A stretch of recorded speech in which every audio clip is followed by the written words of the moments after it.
Hello everyone, welcome back to the channel. In our last video, we were able to install, set up and run our first Cypress test. We did not do a whole lot there. We are going to continue where we left off. In this video, we will start building our first test suite.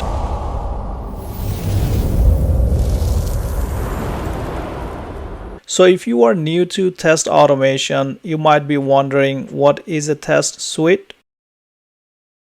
In simple terms, a test suite is a collection of test cases. In a given application under test, there might be thousands of test cases. We need to find a way to organize these test cases so we don't go crazy, right? Basically, we group our test cases, execute them, get the report, and so on. Very helpful that way. What I'm going to cover in this video, I'm going to go over describe block or describe function, some might say it block, and build our first test suite. Now, first thing we need to talk about, how do we organize our tests? For example, let's go to the application under test, appcoders.com. So as you can see, there are so many elements we need to verify, right? There's a logo, then there's a header element here. Header navigation menu has so many functionalities, right? There's a home button here, services has so many links, and there are so many other things. And then we have the hero section here. We have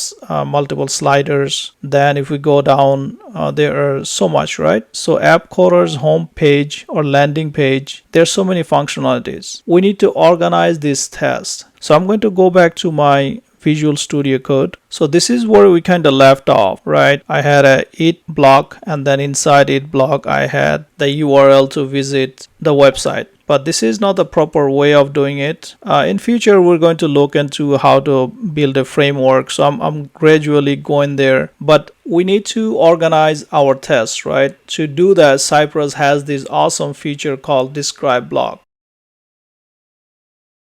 You can either say describe function or describe block, but for this tutorial's sake, I'm going to say describe block. That's what I like to refer it to. Cypress did not come up with the describe block. They basically borrowed it from Mocha's BDD syntax library. So how do we write describe block? So as I already have described, then I have this open and closing parentheses. So what do we need to do inside? So the describe block takes two arguments. The first is the name of the test group. So our case, for now, we can say quotation test suite name. Second argument is a callback function. So this is how you write callback function. Then we need our open and closing curly braces. So this is our describe block. Now that we know how to group our test suite, next we need to write our first test using this BDD method. To do that, we need another function called it block. And I already have it here. This is an example of it block. It block is used for an individual test case. It block takes two arguments, a string explaining what the test should do and a callback function which contains our actual test. And this is how we write our test cases in Cypress. So now we know that what is a describe block and what is a it block. The proper way of writing it is to move this to the describe block. I'm going to save my test, then I'm going to run it npx cypress open. So I'm going to adjust this is our test. So as you can see, it ran our test. So now we have a describe block. So this is our test suite, right?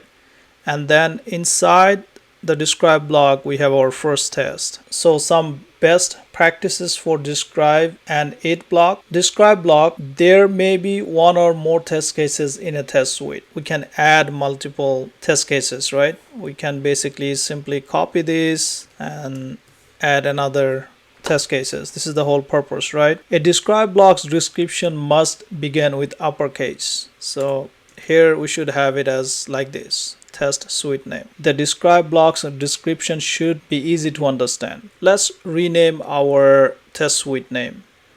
Homepage, header, navigation, menu. For this tutorial purposes, I'm going to say test suite so you guys don't get confused, right? Here we have it. We should be using something that we can make sense out of this, right? So it's easy to understand. It's not just that one tester, let's say if you write the code, other testers might be also running this test, or when you have multiple test suites or describe blocks, it should be easy for you to look at or anyone to look at and make sense out of it. Yeah, so that brings us to our next point: prevent using lengthy sentences. So try to limit something like this. Avoid using should in the describe block. The functionality name itself is good enough. For example, login functionality, right? We could just say header navigation. That's good enough. However, it's not recommended to some people write it like verify and then goes from there. So avoid using verify keyword. That's more appropriate for individual tests, like for each function.